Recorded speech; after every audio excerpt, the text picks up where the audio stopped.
संदीप जी, तुम्ही सोशल मीडियावर एक पोस्टर टाकला आहे, मराठीचा अपमान केला तर नाही पेटोगे तो भी पिटोगे, याचा नेमका आशय काय समजायचा?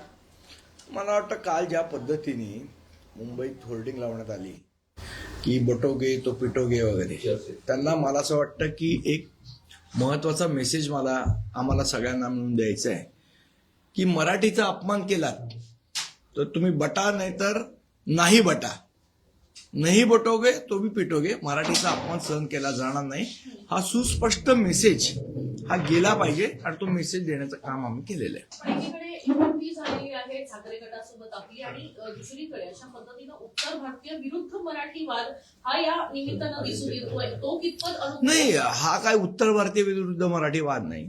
काही जे भारतीय जनता पक्षाच्या एआयनी जनरेट केलेली माकडं आहेत, त्या माकडांच्या एआय जनरेटेड माकडांचे हे प्रताप आहेत. तुम्ही ज्यांचा उल्लेख करताय ते असं म्हणतायत की हिट का जवाब पत्थर से नहीं लोहे से हम देंगे.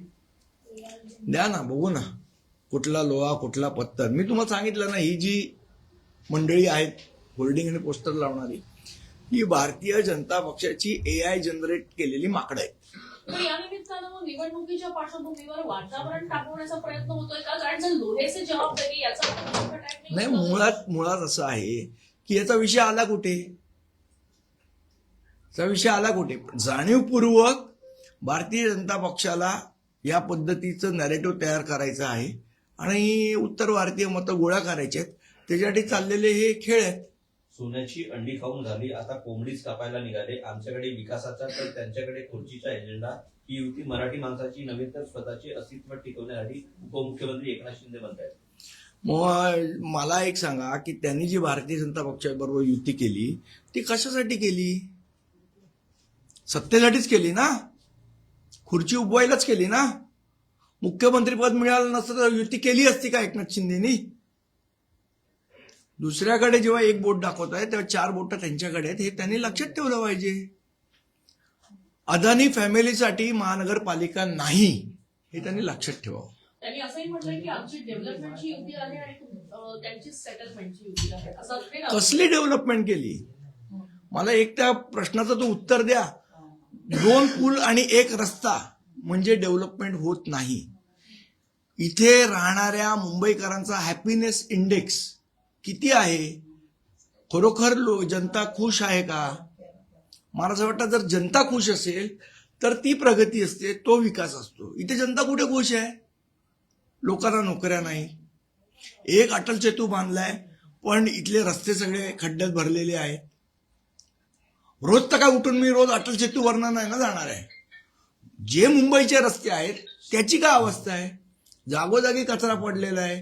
कचऱ्यामध्ये 2,000 कोटीचे भ्रष्टाचार केलेले आहेत. याची उत्तरं भारतीय जनता पक्षाला द्यावी लागतील ना. शेवट तुम्ही 20 वर्ष सत्तेत होतात महानगरपालिकेत, भारतीय जनता पक्ष विसरली का? त्यांनी असंही म्हटलंय की गेली 25 वर्ष शिवसेना सत्तेमध्ये होती आणि गेले 25 वर्ष भारतीय जनता पक्ष सत्तेत होती महानगरपालिकेत. पहारेकरी म्हणून स्वतःला म्हणून घेत होते. ते पहारेकरी का झोपा काढत होते का डोळे मिटून हात पुढे करत होते? एकदा उत्तर त्यांनी पण द्यावं. आशिष शेलारांनी देखील काल टीका केली. ते म्हणते ती कालची पत्रकार परिषद होती ही शॉपिंग होती. आवडली की नाही आवडली? सेन्सॉर झाले नाही म्हणतात. त्याचं शेलारांचा प्रॉब्लेम असा आहे, त्यांना सध्या त्यांच्या पक्षात विचारत नाही, त्यामुळे रोज हल्ली त्यांना रामदास आठवले चावलेत. राज ठाकरे यांनी काल म्हटलं होतं की पोरं चोरणारी टोळी सध्या कार्यरत झाली. त्याच्यावर एकनाथ शिंदे असं म्हणतायत की जे स्वतःची पोरं सांभाळू शकत नाही ते महाराष्ट्र काय सांभाळणार? जर सत्तेतलेच लोक गुंडांसारखे चोरायला लागले तर काय करायचं?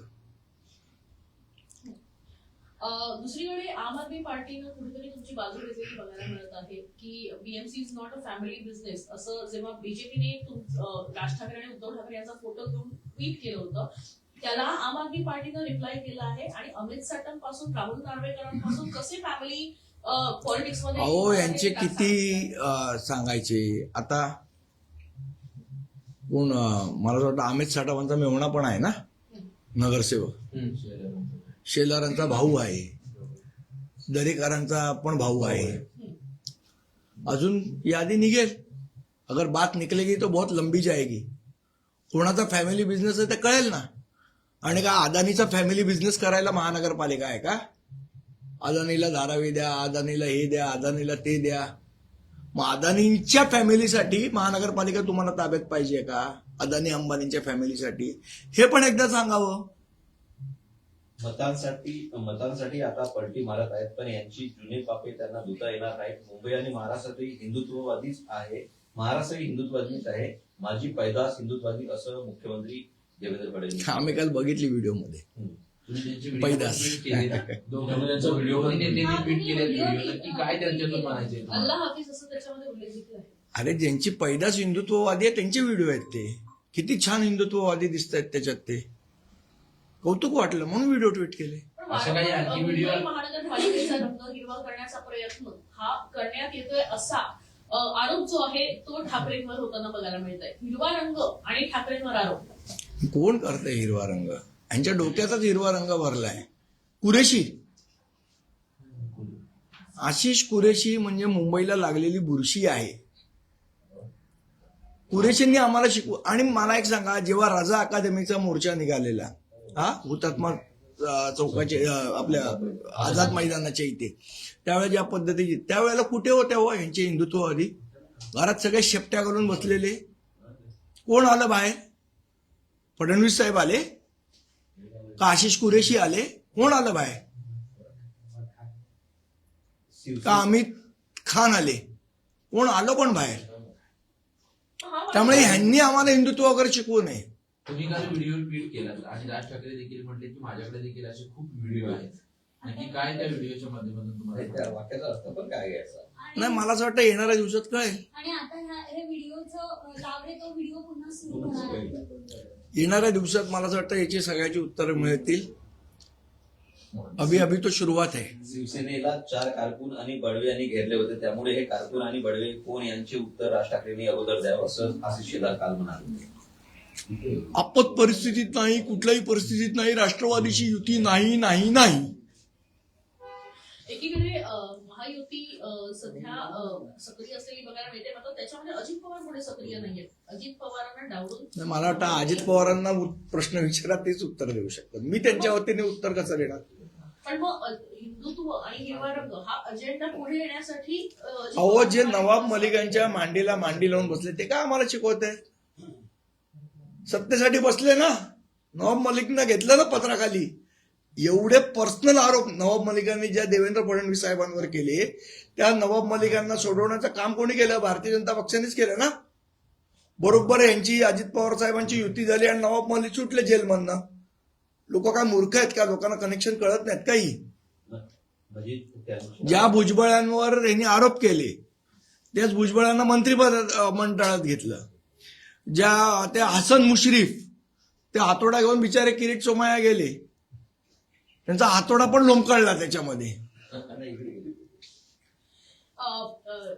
मनसे आणि ठाकरे गटाची युती झाल्यानंतरच छत्रपती संभाजीनगर येथील सुमित तांबेकर जे जिल्हा सुमितचा विषय वेगळा आहे. आमची त्याचं बोलणं चालू आहे.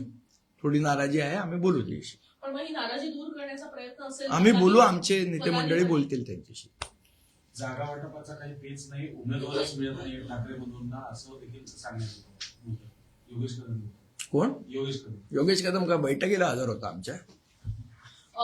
फुल अँड फायनल यादी कधीपर्यंत येऊ शकते? कारण अवघे 21 दिवस राहिले. अजूनही चर्चा चालू आहे. आज उद्यामध्ये यादी फायनल. आणि दादरच्या जागांवरून काही घोळ अडलं या प्रोसेसमध्ये मी नाही. आमचे वरिष्ठ नेते नांदगावकर साहेब आणि सरदेसाई साहेब बघतायत. ते तुम्हाला 1-2 दिवसात संपूर्ण नव्हते. ते तब्येत बरी नाही त्यांची.